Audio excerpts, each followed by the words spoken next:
नमस्कार। आज हम अमृतसर पुलिस की एक बहुत अहम कामयाबी पर बात कर रहे हैं। जी। एक अंतर्राष्ट्रीय सिंडिकेट का भंडाफोड़ हुआ है जिसके तार पाकिस्तान और मलेशिया से जुड़े हैं। हथियार और हेरोइन की तस्करी का ये मामला है। हाँ, ये काफी बड़ी खबर है और हमारे पास जो जानकारी है वो एक न्यूज रिपोर्ट पर आधारित है ना। जी बिल्कुल। तो हम इसी रिपोर्ट के आधार पर समझने की कोशिश करेंगे कि ये सिंडिकेट कैसे काम कर रहा था और ये ऑपरेशन इतना महत्वपूर्ण क्यों है। जरूर। इसमें कई परतें हैं, खासकर वो अंतर्राष्ट्रीय कनेक्शन और जो तकनीक इस्तेमाल हो रही थी। हाँ, तो देखिए ये बात 5 जुलाई 2025 की है। अमृतसर के पुलिस कमिश्नर हैं गुरप्रीत सिंह भुल्लर। उन्होंने ये जानकारी दी। अच्छा। उनका कहना था कि काफी समय से कुछ संदिग्ध गतिविधियों पर नजर रखी जा रही थी और फिर जाकर ये नेटवर्क पकड़ में आया। इसमें कुल 9 लोगों को गिरफ्तार किया गया है। 9 लोग, ये काफी बड़ा नंबर है कॉपरेशन के लिए। हाँ, और जो जब्ती हुई है वो भी देखिए। 5 पिस्तौलें मिली हैं। इनमें 3 तो ग्लॉक 9mm है और 2 चीनी 30 बोर की। साथ में करीब 1 किलो हेरोइन भी पकड़ी गई है। 1 किलो हेरोइन और 5 आधुनिक हथियार। ग्लॉक पिस्टॉलें तो मतलब काफी सोफिस्टिकेटेड मानी जाती हैं। सही कहा। और सबसे चौंकाने वाली बात ये कि ये हथियार आए कहां से। रिपोर्ट बताती है ड्रोन के जरिए, पाकिस्तान से। ड्रोन, ये चीज अब आम होती जा रही है सीमा पार अपराधों में। ये दिखाता है कि कैसे मतलब अपराधी गुट भी तकनीक का इस्तेमाल कर रहे हैं। हाँ, ये तो बहुत चिंता की बात है। बिल्कुल। कम लागत वाली तकनीक से वो अरबों रुपए के जो निगरानी सिस्टम्स हैं उनको बाईपास करने की कोशिश कर रहे हैं।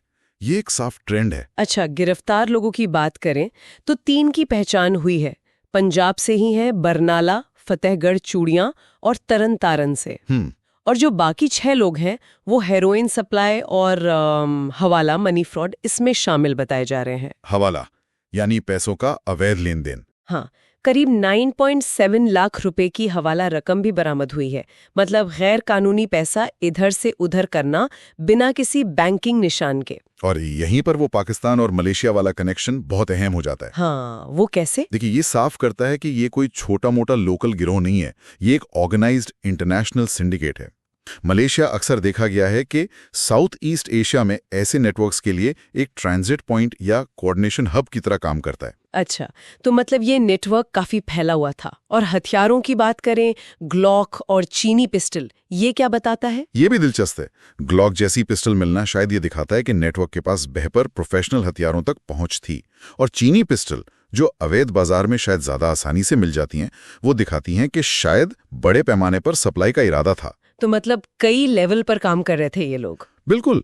अलग अलग तरह के हथियार उनके रिसोर्सेज और पहुंच को दिखाते हैं। और ये पूरी कार्रवाई लगा, वो पंजाब पुलिस का एक बड़ा अभियान चल रहा है ना, युद्ध नशा विरुद्ध, उसी का हिस्सा थी। हाँ, ये बहुत जरूरी पॉइंट है। ये सिर्फ ड्रग्स के खिलाफ लड़ाई नहीं है, ये हथियारों के खिलाफ भी है। और ये गठजोड़ ही सबसे खतरनाक है ना, हथियार, ड्रग्स और फिर ये हवाला का पैसा। बिल्कुल। यही कॉम्बिनेशन है जो संगठित अपराध को इतना मजबूत और खतरनाक बनाता है। ये सिर्फ कानून व्यवस्था के लिए नहीं, पूरे समाज के लिए एक बड़ा खतरा है। और रिपोर्ट में ये भी कहा गया है कि ये नेटवर्क सिर्फ पंजाब तक ही सीमित नहीं था। ओह, मतलब इसके तार शायद देश के और हिस्सों में या शायद और देशों तक भी फैले हो सकते हाँ, हैं। इसकी पूरी संभावना है। तो फिर सवाल उठता है कि पुलिस को ये कामयाबी मिली कैसे? इतने बड़े नेटवर्क का भंडाफोड़, रिपोर्ट में रणनीति और निगरानी का जिक्र है। हाँ, देखिए, इसमें कई चीजें शामिल होंगी। टारगेटेड सर्विलेंस, इंटेलिजेंस का सही एनालिसिस और शायद, जैसा आपने कहा, अंतर्राष्ट्रीय स्तर पर भी कुछ सहयोग या जानकारी का आदान प्रदान हुआ हो। क्योंकि नेटवर्क जब सीमा पार फैला हो तो ऐसा सहयोग जरूरी हो जाता है। हाँ बिल्कुल, बिना ऐसे तालमेल के इतने बड़े ऑपरेशन मुश्किल होते हैं। तो अगर हम सार देखें तो ये एक बहुत ही जटिल अंतर्राष्ट्रीय क्रिमिनल नेटवर्क का पर्दाफाश है, जो मॉडर्न टेक्नोलॉजी जैसे ड्रोन का इस्तेमाल कर रहा था। और इसमें हथियार, ड्रग्स और अवैध पैसे, सबका एक खतरनाक घालमेल था। एकदम सही कहा आपने। ये मामला साफ दिखाता है कि संगठित अपराध कैसे लगातार विकसित हो रहा है और सुरक्षा एजेंसियों को भी अपनी रणनीति और तकनीक को लगातार अपडेट करते रहना होगा। इसी से जुड़ा एक सवाल मेरे मन में आ रहा है। जैसा रिपोर्ट में बताया गया कि पुलिस की रणनीति और निगरानी इस बार कामयाब रही, लेकिन आगे क्या? जब ये आपराधिक नेटवर्क पुलिस की कार्रवाई के जवाब में अपनी तकनीक और तरीकों को और ज्यादा एडवांस करेंगे, तब हमारी सुरक्षा एजेंसियों के सामने किस तरह की नई चुनौतियां आ सकती हैं? ये एक सोचने वाली बात है ना? बिल्कुल।